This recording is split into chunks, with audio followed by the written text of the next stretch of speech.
If you think the Galaxy S24 is basic compared to the mighty Galaxy S24 Ultra, think again.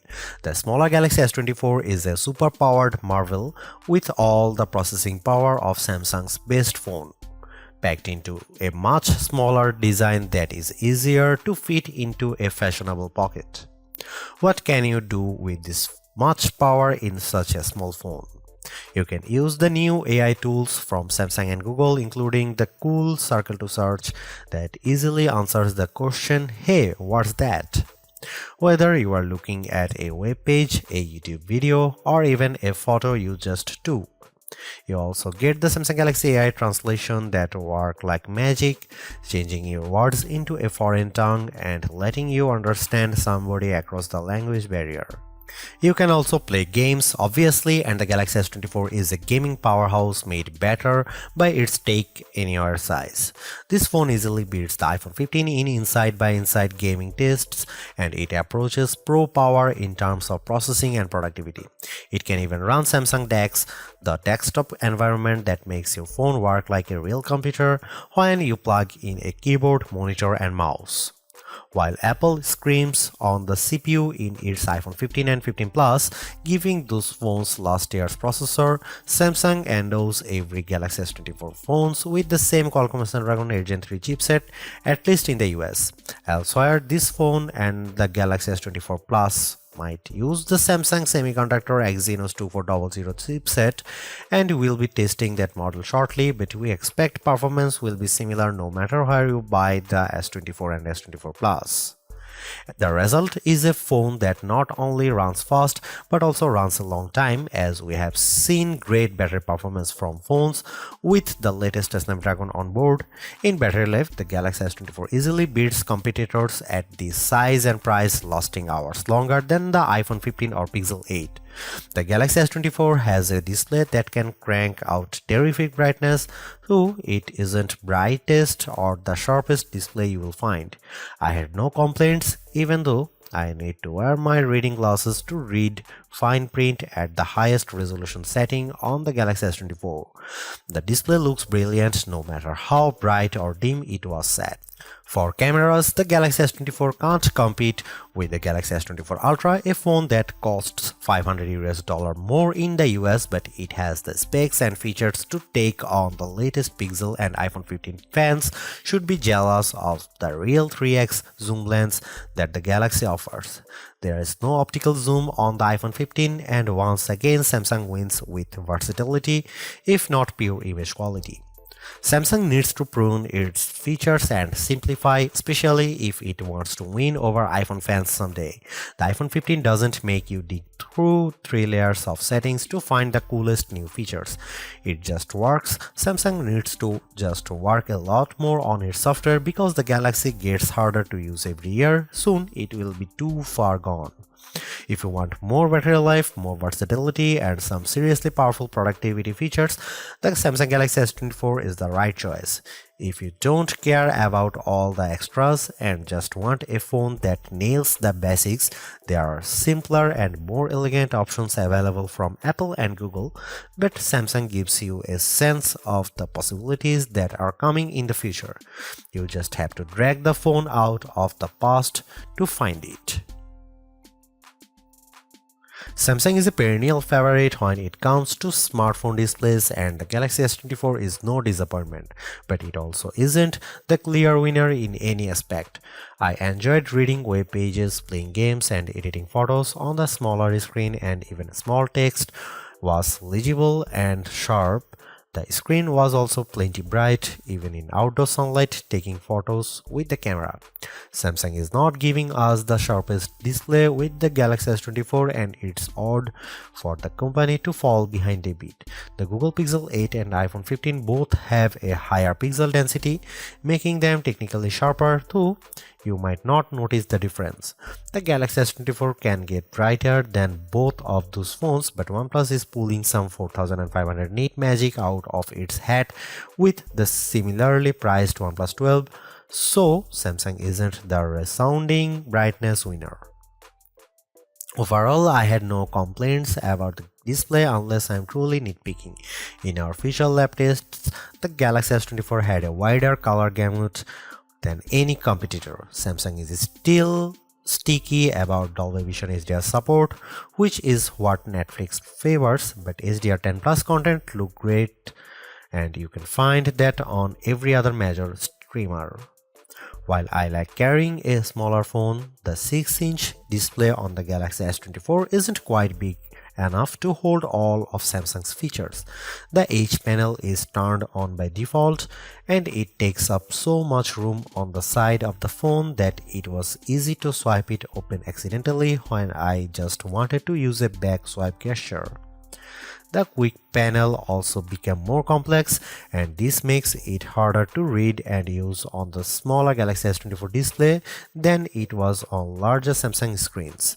Overall, more software simplicity would help show off that screen instead of bogging it down with icons and menu clutter. Sure, the Galaxy S24 Ultra is our top camera phone, but that doesn't mean the Galaxy S24 is a slouch. Most of the great work Samsung has done improving its image processing carries through here. Photos I shot with the Galaxy S24 look better, more natural than photos taken with either the Galaxy S23 or my iPhone 15. You also get a real zoom lens with the Galaxy S24 and it helps a great deal. Having a real 3x zoom brings you closer to the field on the stage even if the zoom lens is paired to a awfully small sensor that produces images with more noise and blur than I'd like. No matter, neither the Pixel 8 nor the iPhone 15 has optical zoom around back and real zoom is always better than digital zoom, all things being equal. You might occasionally get better shots from the main camera on the iPhone 15 and the Google Pixel 8 does a better job with low light images, but the Samsung Galaxy S24 is much more versatile. I actually find Samsung's different camera modes like the food mode or the dual camera video recording mode to be fun and useful. My baked goods look detectable when I shoot them with the Galaxy and the dual camera's video is great for reaction shots with my kiddo. Samsung also brings a bunch of AI tricks into the camera both in the camera app and Samsung's image gallery. I wish there weren't two photo apps including Google Photos, but here we are. Unlike the Pixel which gives you AI editing in Google Photos, Samsung keeps its Magic Editor software in the gallery. With Magic Editor, you can resize an object in your photo and move it around. You can erase the background entirely and replace it with something new. The phone will use AI to figure out what's happening in the foreground and match the new background appropriately. There is also a tool that adds more background to an image if you rotate it and end up with blank space. In practice, these are surprisingly useful. I like erasing spectators in the way when I am trying to see my kid on the field. The generative AI did a nice job without a heavy hand and the results usually looked natural enough. I hope Samsung doesn't go too much further into creating fake imagery, but the Galaxy S24 will affix a watermark to images that have been edited using AI. Here you can see some camera samples.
Even though the Galaxy S24 is the baby of the S24 lineup, it is still packed with power. If the larger sizes of the S24 Plus and S24 Ultra don't appeal to you, but you don't want to miss out on the latest and greatest that Samsung has to offer, then the S24 is still a good buy. Galaxy AI is one of the big selling points of the entire lineup, and though I wouldn't quite say it's the reason to upgrade, some of the AI features do come in handy. I am mostly referring to Circle to Search and the generative photo editing tools, but the live translate and interpreter features will also be handy in a specific situation. And while the camera hardware hasn't changed, the software behind the image processing has definitely been fine-tuned. It's better now, in my opinion, with less burned into your retinas, vividness, and more realistic hues.